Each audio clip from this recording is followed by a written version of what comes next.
G'day legends, Riley here from RD Auto Electrics and welcome back to the channel. Today you are tuning in to episode 3 of our Ranger Rundown series. Now, we've realised the other day that we've had this Ranger for almost 12 months now and we still haven't got around to giving you a full rundown of the power system. So we do apologise for that, but we are definitely going to get that all done and dusted in this episode for you guys, which it is a pretty cool setup, so we're really looking forward to showing you guys through it. We're also going to throw in a little bit of a 12-month review since we've had the Ranger for almost a year now. We're going to throw a few review bits and pieces in there as well to let you know on how we're liking the system so far, maybe a couple of things that we'll do differently next time as well. So let's not waste any time. We've kept you waiting long enough. Let's get stuck into this episode. So as mentioned, this episode is purely to cover the power system that we've fitted in this vehicle. Now, as you remember from episodes 1 and 2, this is a 2023 next gen Ford Ranger XLT. We built this thing from scratch, from the ground up. We obviously bought it as a new stock vehicle. We got a canopy custom made for it, as you can see by SAM canopies in Mandurah, and we've fitted a bit of a different power system in this thing, something that personally I haven't seen before. I wanted to do something different, think outside the box. We'll give you a look at the system now. It's all fitted against the back wall. Now we did this for a couple of reasons. First of all, we wanted to maintain as much space in the canopy as we could.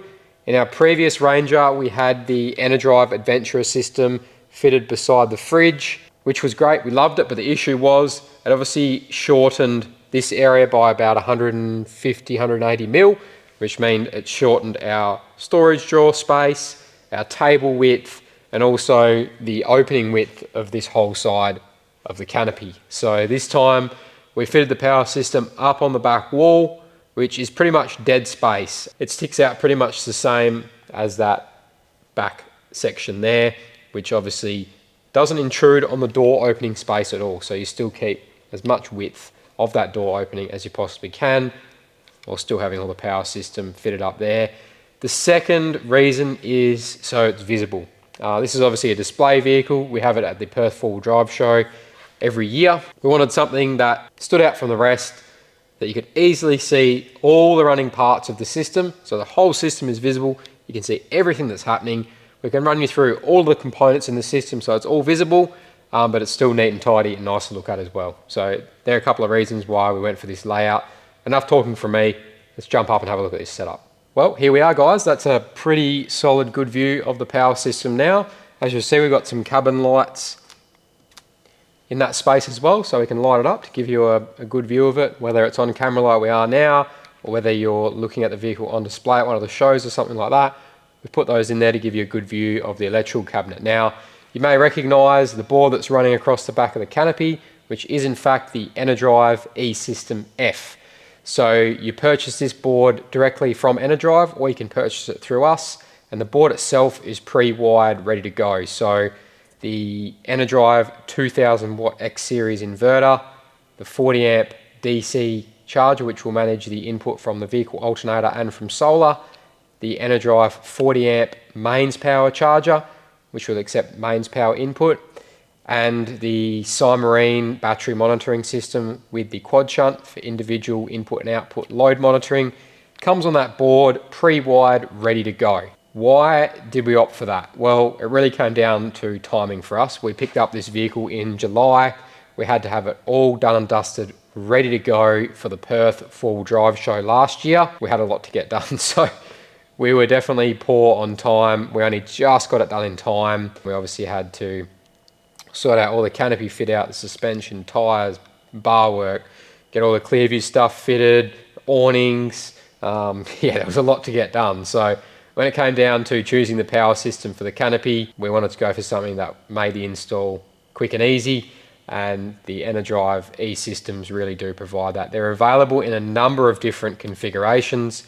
As mentioned, this is the E-System F board, and it comes like that, ready to go. So what do you need to add to the E-System to make it work? Well, obviously, firstly, your battery.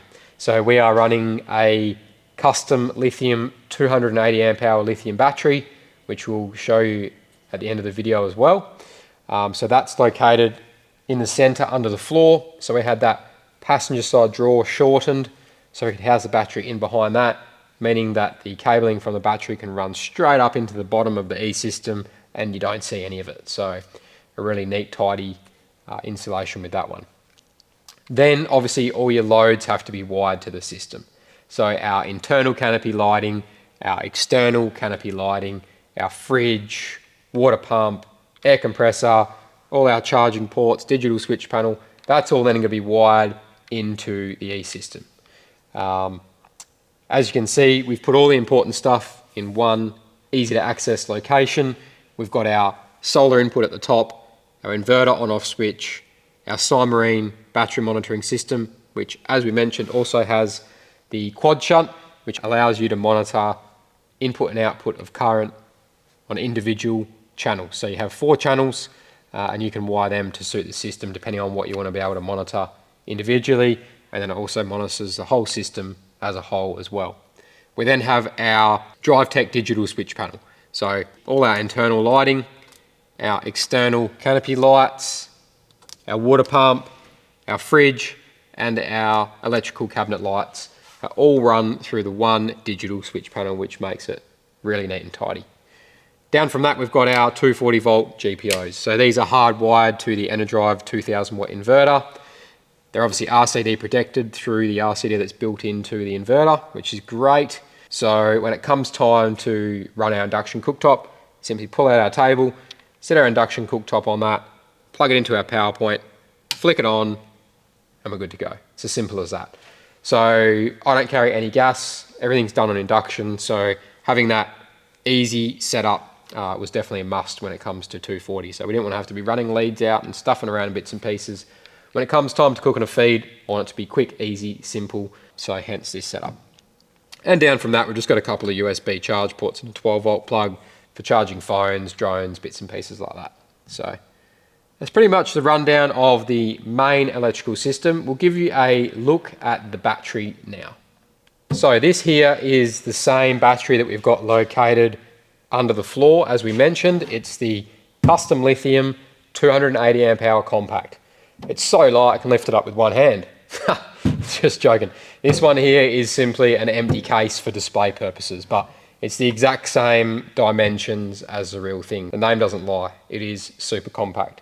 That there is 280 amp hours of lithium. In the previous Ranger, we ran 200 amps and found that if you get a few cloudy days and you're using the induction pretty heavily, that it can be a little bit on the small side. So this time we opted for the 280, which we found to be brilliant so far. Haven't run out of power at any point and it's been great. So awesome thing about these batteries is that they are Australian made and Australian owned, and they're a 5-year warranty. So you really can't go wrong with these guys. We've been working with Custom Lithium for a good few years now. Been really happy with the product and absolutely loving the quality and the support from these guys as well. So you see these batteries popping up fairly often in our installations now. We use a lot of them and they're available in a lot of different sizes. The 280 amp hour is very well suited to a canopy system like this. You can obviously go bigger. Again, they do a number of different sizes. For our canopy system, we found the 280 amp hour compact to be perfect. Onto our canopy lighting. So we opted for this build with the hardcore strip lighting. So I don't know if you can see that on your side of the camera, but we've got one strip on each door, and then we've got a strip on the inside of the canopy as well. Now, the awesome thing about these lights is that if we flick them on, so we've got them on our main digital panel. So you'll see them lit up on the other side of the canopy there. And then this one will be this side.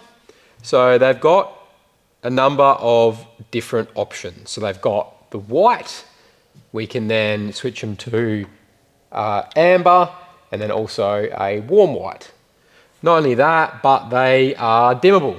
So we can dim them down and we can put them up. So they're really the two most important features of canopy lighting. Number one, being able to have white or amber. The bugs absolutely froth the white light. So at night, it's really good if you do have an amber option, you can flick the amber on, keep the bugs away. And number two, that they're dimmable, because not all the time you want to be, especially when it's late at night, you're playing some cards or just chilling by the campfire or something, you don't want to be blinded by your white light. So to be able to flick that over to amber and then dim those down to a nice ambient lighting is a really great feature. So that's why we opted for the hardcore internal canopy lighting. We'll jump on to our external lights now. So as far as external lighting goes, we've just got these two steady LED work lights mounted on the rear of the canopy. Now we've got these switched individually, so we can either have the driver's side one on, we can have the passenger side one on individually, or we can have them both on together. Now the reason we've done this is because, often if you are at campsites and you do have neighbours, you don't want, it to be nighttime and you're lighting it up like daylight. So often if you're doing something in the back of the vehicle, just having one of those rear lights on is enough without disturbing your neighbours or attracting too many bugs, because once they see that on, they will come from anywhere. So yeah, hence why we've got them on separate switches on our DriveTech digital switch panel. The light output on these is awesome, and it's really all we've needed for external lights. Obviously with the Bushwhacker awning, they do have the inbuilt LED strip lights in the arms of the awning, which are also white and amber, and they work brilliantly. So with these rear lights, the lights that are built into the awning, that is more than enough light for what we need. So I'm really happy with how all that works and functions. So on to the next feature now. So onto the water setup. So we've got an 80 litre water tank underneath the tray, plumbed up to this external tap, which is ran through a 12-volt pump, which is switched on our DriveTech digital switch panel. So we can simply turn the pump on, open the tap, and we have water ready to go. Now we also covered in the previous Ranger Rundown episode 2 how we've got this water tap set up to also use it as our fill point. So we can actually use this tap as our water output and also as our water input fill point as well, so we don't have to have a secondary fill point. So that all works really well. Super happy with how that functions. We did have a small water pump leak early on, but I've got all that sorted now, so that's all good to go. It works brilliantly. So that's about all you need to know about the water setup. The fridge setup, as you would have briefly seen in episode 2, is the Bushman 130 litre upright fridge. As you can see inside, it's got absolutely tons of storage space. It's fairly empty at the moment, but you can absolutely load this thing up with a serious amount of food and drinks. 130 litres is a lot of fridge space for a canopy setup. But yeah, obviously more the better. We can absolutely stack the food and drink in here. Honestly, we can fit enough in here for at least, a week or two off grid, no trouble at all. Obviously, the only downside is a fairly small freezer. The freezer isn't massive.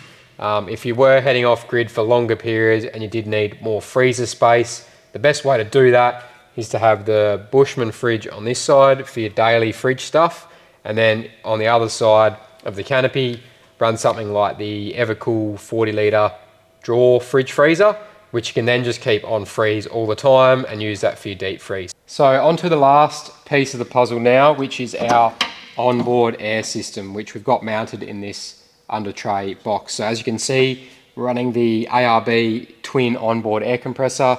We've got it mounted in this under tray box, which is really convenient because it means when we are airing up in dusty areas with other cars flying past, we can have all the vehicle doors and main canopy doors shut, and we can access the compressor just by having this one under tray box open, which is awesome.